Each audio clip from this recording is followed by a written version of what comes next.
আজকে গোটা দেশেই চলছে আহলে হাদিসদের বিরুদ্ধে মিথ্যাচার। যখন মানুষ হকটা বাতিলটা বুঝতে পারছে, যখন হাজারো বেদাতি, হাজারো কবর পূজারী, লাখো বেদাতি, লাখো কবর পূজারী, লাখো মুশরিক মানুষ যখন সহি আকীদায় ফিরে আসছে, তখন এই সমস্ত বেদাতি আলেমদের মাথা ব্যথা শুরু হয়ে গেছে। সজাগ থাকুন। টেকনাফ থেকে তেতুলিয়া পর্যন্ত দুর্বার গতিতে কোরআন এবং সহিহ সুন্নাহর দাওয়াত চলবে, চলবে। দাওয়াতে দাওয়াত বন্ধ হবে না।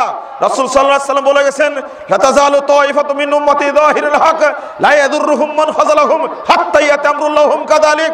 সর্বদা আমার উম্মতের মধ্যে একটি কাফেলা উপস্থিত থাকবে, সর্বদা একটি দল হকের উপরে টিকে থাকবে, বিরোধীরা তাদের কোনো ক্ষতি করতে পারবে না। ইতিমধ্যে তা কিয়ামত চলে আসবে, তারা ওইভাবে হকের উপরে টিকে থাকবে, তারা কখনো হক থেকে বিচ্ছিন্ন হবে না। আহলে হাদিসদের বিরুদ্ধে যতই ষড়যন্ত্র হোক, তাদেরকে জঙ্গি বলা হোক, তাদেরকে সন্ত্রাসী বলা হোক, তাদেরকে ওহাবি বলা হোক, এগুলো গালি মাত্র। আহলে হাদিসরাই হলো কোরআন এবং সুন্নাহর প্রকৃত অনুসারী। যদি কোরআন সুন্নাহর অনুসারী আহলে হাদিসরা পৃথিবীতে না থাকতো, ইমাম আবু দাউদ রাহিমাহুল্লাহ বলেছেন, লাউলা হাদিল সাবা লাউনদারাসাল ইসলাম। যদি আহলে হাদিসরা পৃথিবীতে না থাকতো, তাহলে বেদাতেরা ইসলামকে কচুকাটা করে একবারে দুনিয়া থেকে তুলে দিত। একজন আহলে হাদিস বেঁচে থাকতেও ইমাম শাফি রাহিমাহুল্লাহ বলেছেন, শুনে রাখো, শুনে রাখো বিশ্ববাসী, ইদা রাআইতু রাজুলাম মিন আহলিল হাদিস কান্নী রাআইতু নবী সাল্লাল্লাহু আলাইহি ওয়াসাল্লাম হাইয়ান। আমি যখন কোনো আহলে হাদিস ব্যক্তিকে জীবিত দেখি, তখন স্বয়ং দেখি, আমার সামনে যদি কোনো আহলে হাদিস দেখি, তখন মনে হয় স্বয়ং আমি আল্লাহর নবীকে জীবিত অবস্থায় দেখতে পাচ্ছি। কারণ তার আমলে, তার আখলাকে, তার কথায়, তার চলাই, তার ফেরাই, তার ব্যবহারে, তার কথাবার্তায় বোঝা যাচ্ছে কোরআন এবং সহিহ সুন্নাহর অনুসারী তিনি। আজকে আপনাদের জন্য আমি যে বক্তব্যটা দিলাম, এই বক্তব্যের আলোকে আপনাদের সামনে একটা কথা রাখতে চাচ্ছি। বেদাতিরা যেভাবে আস্ফালন শুরু করেছে, আজকে মায়ানমারের ভাইদের উপরে যেভাবে নির্যাতন চলছে, তাদেরকে বের করে বাংলাদেশে পুশিন করছে, তাদের উপরে যেভাবে অত্যাচার চালাচ্ছে, এই অত্যাচার আবার আহলে হাদিসদের উপরে নেমে আসতে পারে না? আসতে পারে। যেমন 2005-এ নেমে এসেছিল, 2006-এ নেমে এসেছিল। আহলে হাদিসদেরকে জঙ্গি বানিয়ে মসজিদ মাদ্রাসা বন্ধ করার ষড়যন্ত্র চলেছিল। বেদাতেরা উৎপেতে আছে। পিস টিভি যেমন বন্ধ করে দিল, কখনো যেন আহলে হাদিস মাদ্রাসাকে তারা বন্ধ করে দিতে পারে। কিন্তু না, চোখ কান খোলা রাখতে হবে, বেদাতীদের একটা সুযোগ দেওয়া যাবে না। ও ভাইয়েরা, বন্ধুরা আমার, হে তরুণ ভাইয়েরা, তোমরা এই সমস্ত মুথুক দাজ্জাল বক্তার বক্তব্য শুনে তুমি প্রতারিত হও। তুমি আমাদের প্রশ্ন করো যে অমুক ফরাজি বক্তব্য দিচ্ছে, এই কথা বলছে, সেই কথা বলছে। এরা হলো মিথ্যুক দাজ্জালেরা এই যুগে, এরা নব্য দাজ্জাল, এরা হলো ইস্টার জালসার দালালেরা।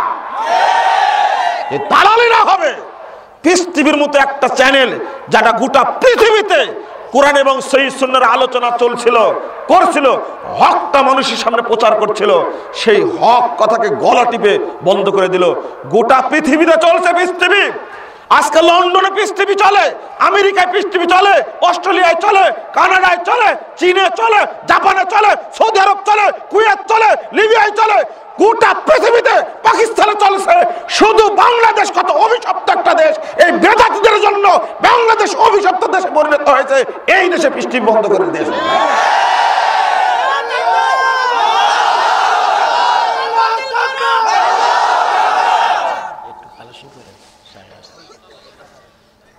বন্ধুরা আমার, আমি বলতে চাচ্ছিলাম, যদি তাদের উপর দুঃখ থাকতো না, দুঃখ আমার কোনো থাকতো না, যদি পিস টিভি বন্ধের সাথে সাথে বলতো ইস্টার জালসা বন্ধ হোক। আজকে যত নোংরা ছবি চলছে সমাজের বুকে, টিভিতে এবং সিনেমা হলগুলোতে চলছে, এদের বিরুদ্ধে কোনো কথা বলে না কেন তারা? বন্ধুরা আমার, আমি বক্তব্য এখনই এই মুহূর্তে শেষ করে দেব ইনশাআল্লাহ।